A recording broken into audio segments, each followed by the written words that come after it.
What's up, guys and gals? Welcome back to the Nerd Castle, where we have a vampire on our crew. I wish I had done that earlier. I don't know who I'm going to swap out for a vampire because I like everybody. We're going to go to the mezzanine floor, and then once we're down here, we are just going to leave because the mission is accomplished. We found out what Neville Maw did. I had a feeling it was something like ghoul blood or vampire blood. I had a feeling.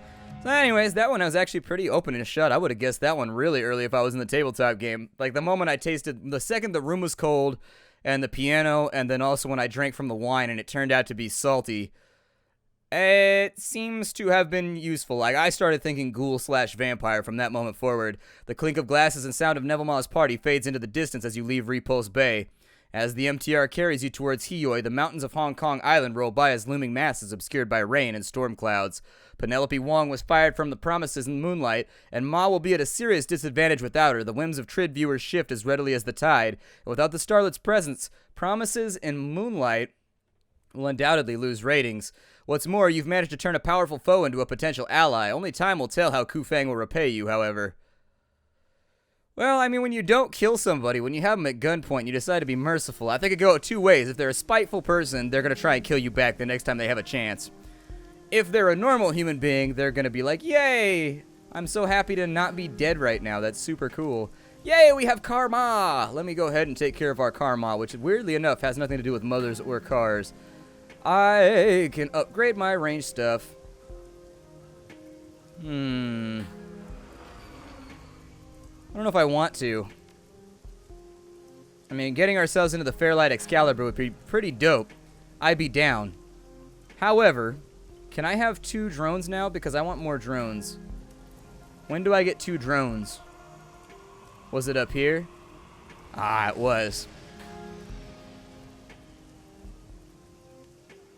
Well, I figure I'll go for armor then. And I think we're going to be in the market for buying a second drone because that'll multiply my 3 AP into, let's see, I'll have the 1 left over. It turns 2 AP into 4, so essentially it doubles my AP if I have 2 of the same type of bot.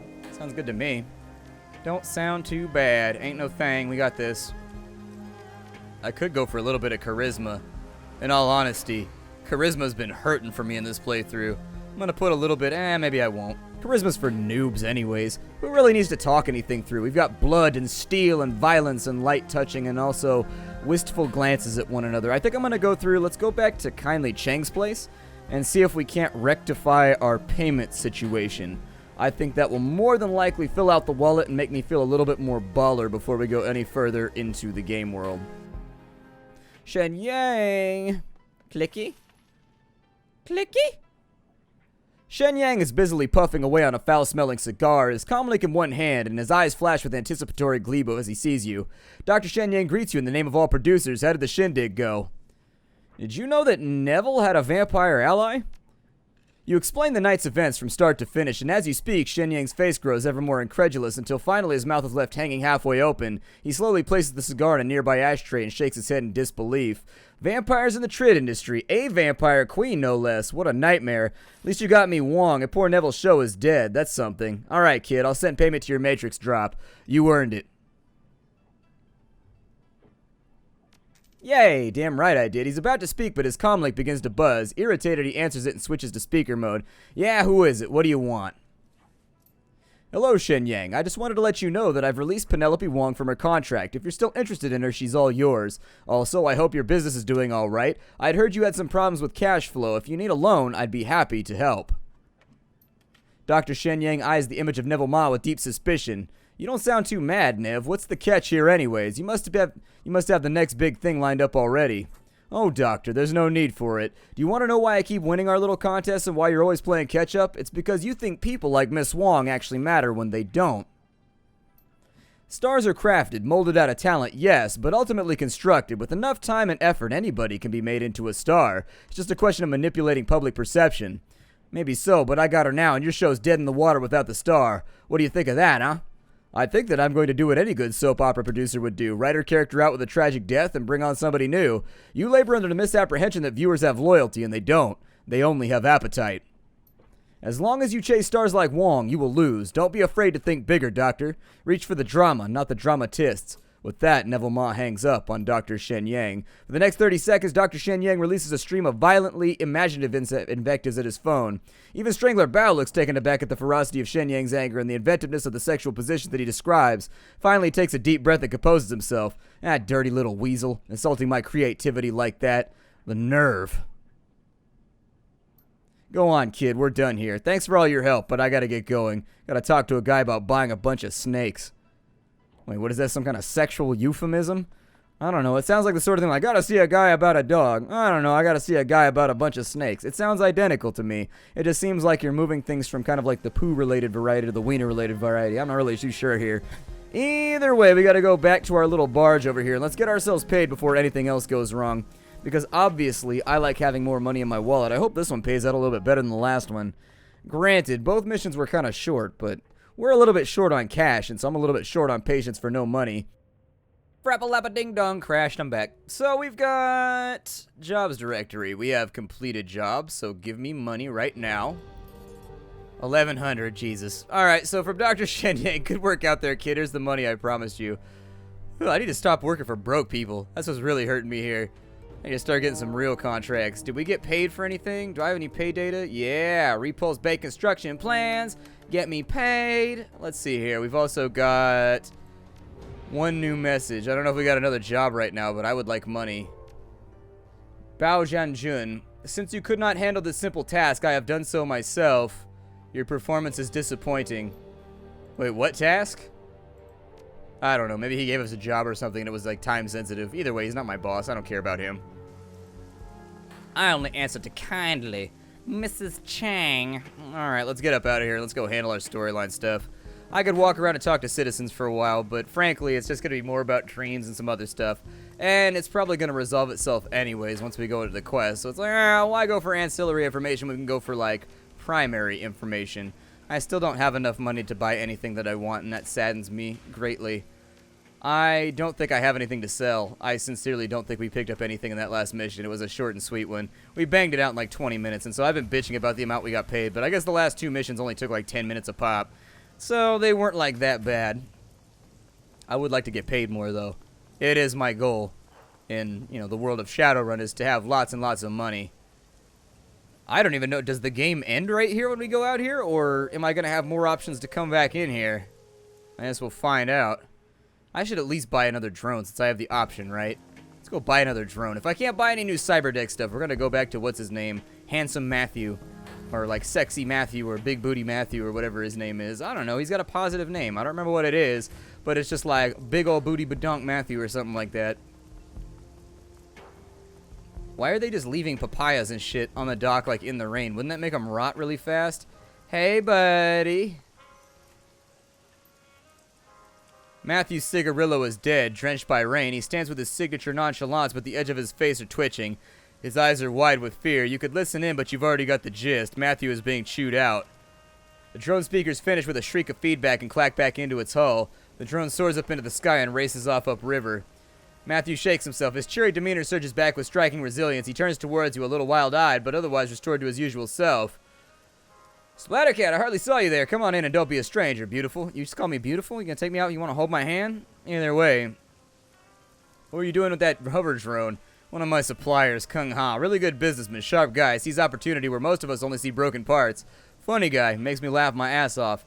He sounded unhappy. Yeah, that's Kung Ha. He's like a paper tiger. He sways back and forth on his feet, languid and jittery at the same time. Big joker. Always shouting, but I think he's a real softy at heart. Real big heart for the little people. Keeps me well stocked. What's your business arrangement with him? I sell on commission. Gotta keep the bots moving and don't earn their keep sitting out on the barge.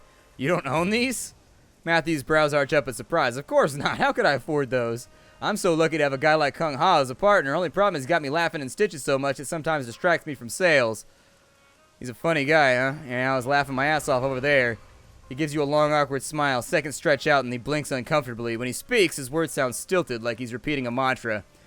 He's a funny guy. Alright, well, let's go ahead and look at some drones then. I mean, we could get this right here. Oh, we need Drone 7. I could have had Drone 7, but I ruined my life. Offers ground base, so this model has a shotgun attachment. Support team with concussion grenades and med kits. That sounds pretty sexy. That sounds helpful. However, the wolfhound is the one that I want.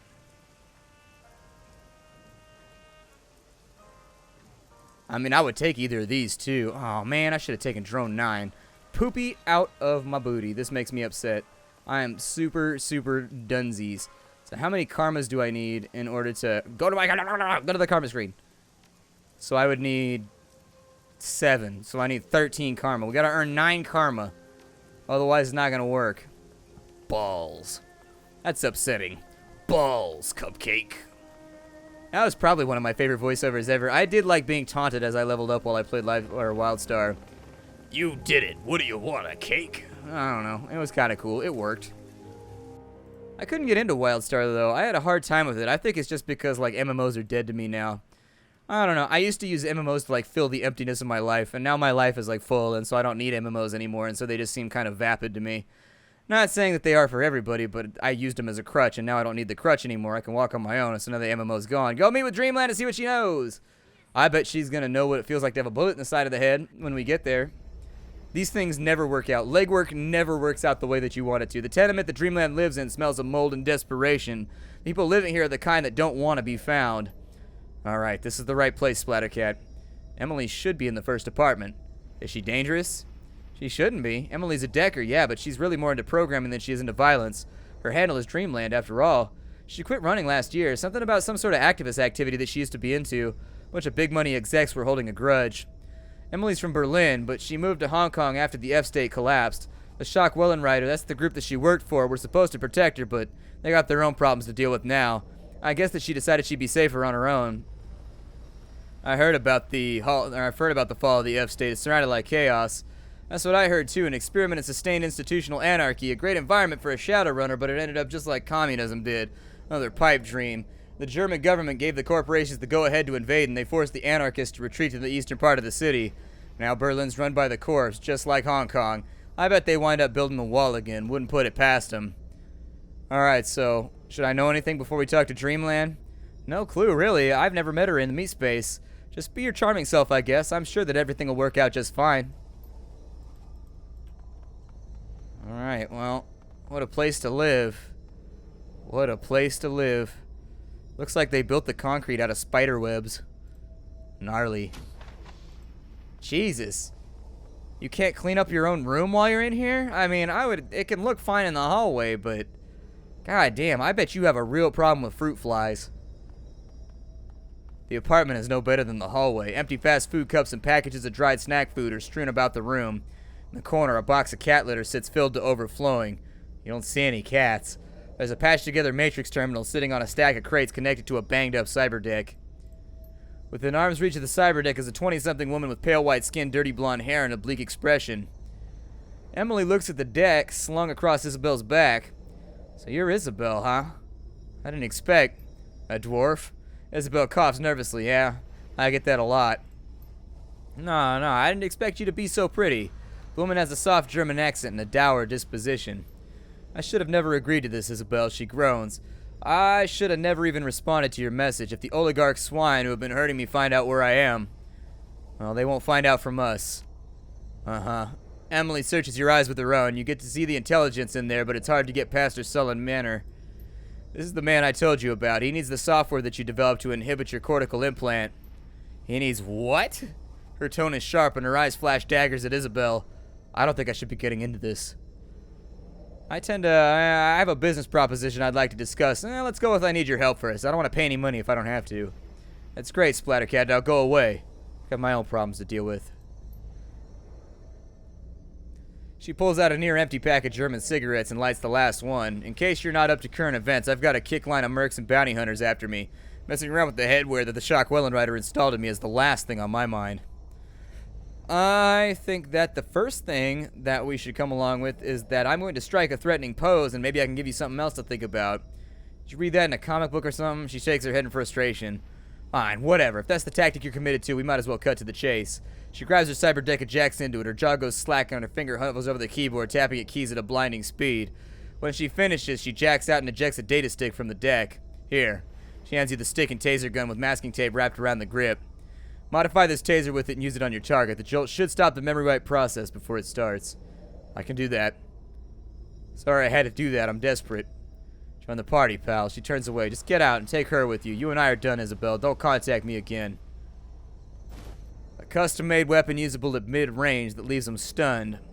Affects the neural wipe. Has to be on me, because I'm not very good with pistols. I mean, I guess we'll put it in right there, but I'm not good with pistols, so I don't know how this is going to go. I'm also not like a close combat person, so sorry about that. There's a lot of weird little UI. Actually, none of it's the game itself. It's all UI issues, I think. There's a bunch of weird little UI things around here that I might... So I cut the data, but what happened is it became unclickable again, like we had in one of the previous episodes. So anyways, we're back aboard the train. I don't remember exactly what we're doing. We threatened that lady to get what we wanted. It was kind of a win-win for us, because if she resisted and she was like, no, I'd be like, okay, well, give me what I want or I'll snitch you out to the people that are hunting you, and I'll make money off them doing it too. So this could be like a win-win plus for me, but I'm not greedy, so you could just give me what I want, and then I won't report you. I mean, we can be chill. We have to go to, oh yeah, Shet Kip May now, and acquire the Plastic Man's itinerary. Let's ride. We got Isabel with us. No, I mean, Isabel is really good with her grenade launcher. Her grenade launcher is dope. I enjoy it. She's got 7 armor on her gear now? Really?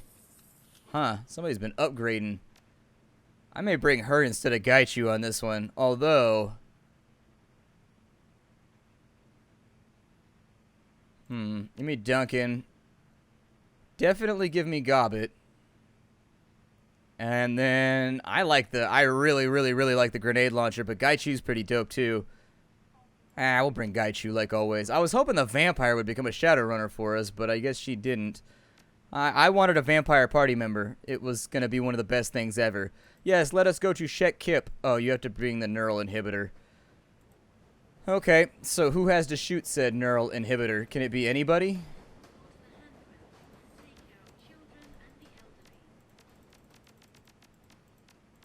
Where is the neural inhibitor? So... do I have to do it through my inventory here?